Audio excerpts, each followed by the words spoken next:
Hey everybody, it's Julianne from Cary Quilting Company in Cary, North Carolina. Today is Wednesday, August 24th. Today I have a very different thing to share with you, and then we're going to look at quilts that have a floral theme that are currently decorating the halls in our meeting center. So first up, I want to show you this great umbrella. This is something that my MODA representative Tracy, who used to work here, talked me into trying. It is a fabric umbrella. So this umbrella is actually made, I made this myself with Michael Miller fabric, and I love it because of the kind of ombre thing going on with the fabric. But this umbrella is a pattern, and so you can buy the umbrella base, which has all the pieces that you need. And then this is a waterproof glue called Coat, and one jar of glue works for one umbrella.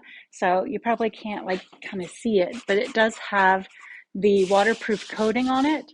So it is a perfectly functional umbrella and super fun. I think this would be beautiful to do in Cafe facet fabrics or in other ombres, or just something that you love. Like if you really like that cat line that we recently got in, you could do a cat umbrella. So we have the umbrella basis, we have the gel coating, and we have the umbrella pattern here in the shop. And the pattern is nice because it actually has full-size templates on how to get the pieces that you need out of your fabric, which is, of course, super handy. So you don't have to do any enlarging on a computer printer or anything like that. And then this is the option for the facing, which you can see inside the umbrella. Let me see, I'll open it back up again. These are facings that go inside. There's also an option for a rolled hem on the edge if you don't want to do the facing.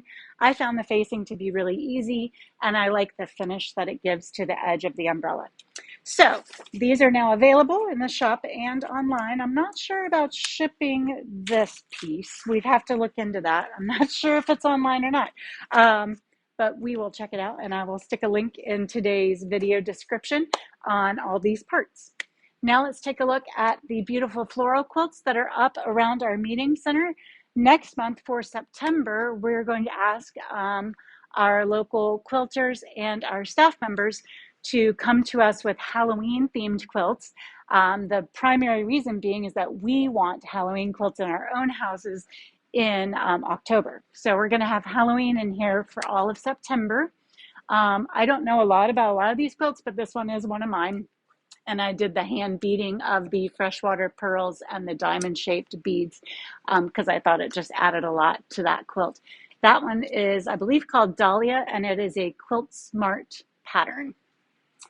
Over here, this is also one of mine. This was a row by row that my bee and I did before row by row was even a thing. So this row right here is mine, and then we just traded boxes with the fabric that we wanted in it until everybody made a row. So if you know Lori, who's our inventory manager, that's her row right there. So we made this for my daughter Avery probably 18, 19 years ago. So it is not new. And like I said, I'm sorry that I don't know more about all of these. Some of them probably have labels, but I do like how you can incorporate flowers in lots of different styles. Of course, you can go more modern and bright with batiks. You can go more traditional with the reproduction fabrics. That, of course, is a Carolina lily block, which is also fun. Then we have a beautiful applique. This is more like fabric art here at the top. I believe that and one other are done by Kim High. She's one of our nice customers. And then we have another traditional. And then this one's a very traditionally done applique piece with the stems actually stand out from the actual piece. And there's an applique rose on the top, like a three-dimensional rose. And then that one I love because the center kind of follows the pattern and theme from the borders. That's very pretty. And then this one, of course, is the Cozy Up kit by Corey Yoder. And we do still have these kits in the shop. I love that quilting on that one. And this, you know, even though it's not specifically floral, it has a lot of floral fabrics in it. So when you think about floral quilts, it can really be anything. I hope that you will consider bringing us one of your Halloween quilts. I will put information for that in the description of today's video as well. If you're local, of course, I don't think it's really necessary to mail them. I think we have enough Halloween fans here on our staff that we could probably fill this room a few times over. Have a great afternoon, and we'll see you back here from the shop tomorrow. Bye.